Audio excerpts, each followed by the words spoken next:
Oil Spill by Melvin Berger, illustrated by Paul Maracha.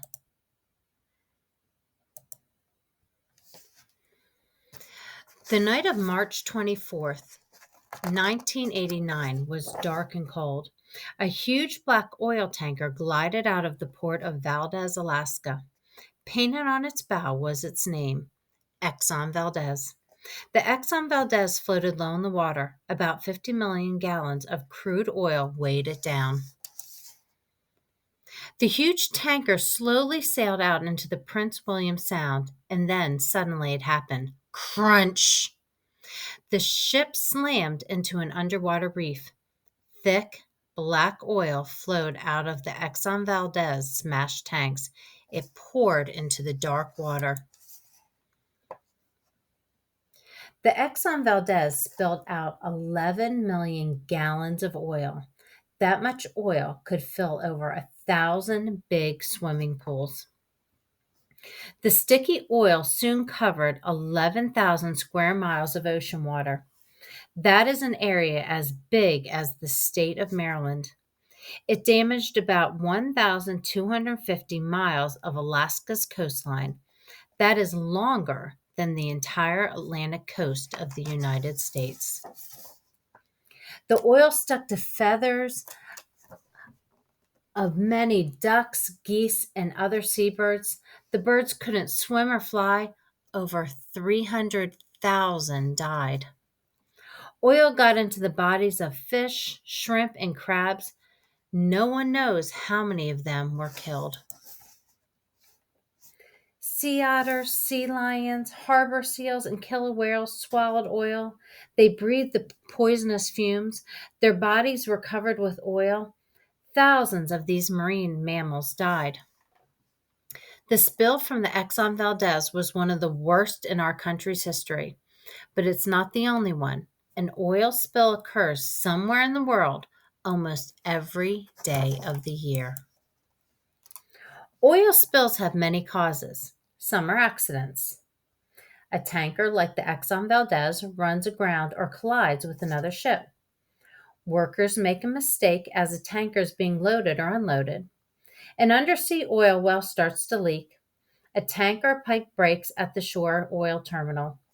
Some spills occur on purpose. The tanker captain tells the workers to clean up the tank. Sometimes they flush the old oil into the sea.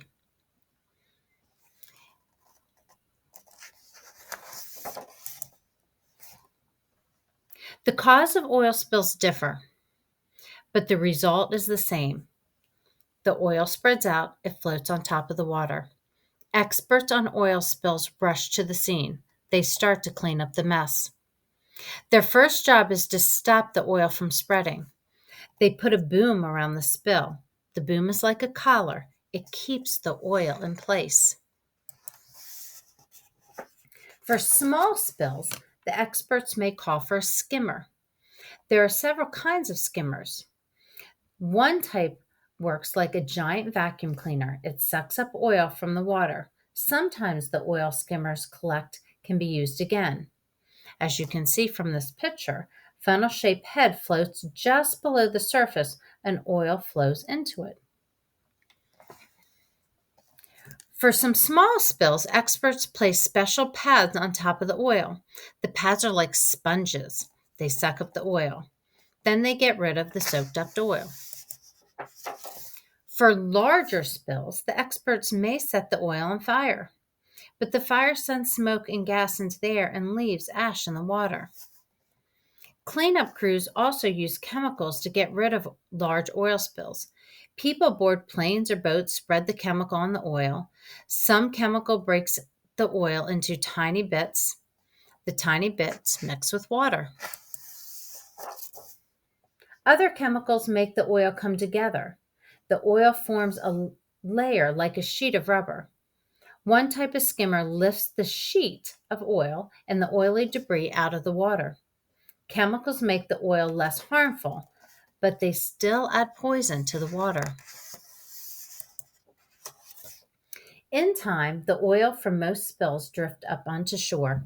Scientists spray the rocks and sand with hot water to wash the oil back into the sea, but the hot spray may also push the oil further into the rocks and sand. Here, the oil can harm plants and animals that live on shore. Scientists sometimes add bacteria to the oil along the shore. The bacteria eat the oil and change it into harmless substances. But it would take a huge amount of bacteria to get rid of a big oil spill. Sometimes the experts decide that no action is best way to treat an oil spill. The wind and the waves mix the oil and the water together.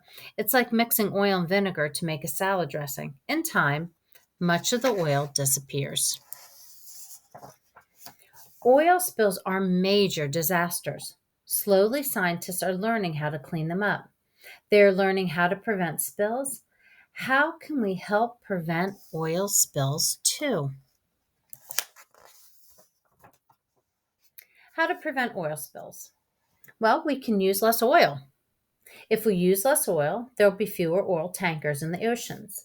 Then the chances of oil spills will not be as great.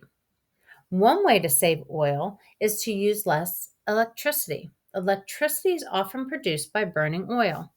Less electricity means less oil. Another way to cut oil needs is to use less gasoline, which is made from oil. That means driving smaller cars and staying within the speed limit. We can also write letters to members of Congress to tell them we want laws to prevent oil spills. Oil tankers should have double hulls. If the outer hull is damaged, the inner one will still hold the oil. Tankers should have the most modern radar, radio, and other safety systems. This will help prevent collisions. Experts should teach tanker crews how to handle oil spills. Boom, skimmers, chemicals, and bacteria should be kept ready for emergencies all around the world. Oil companies should be helped to find new oil fields in the United States. They should not depend on oil shipped from abroad. Together, we can make our seas and shorelines clean and beautiful again.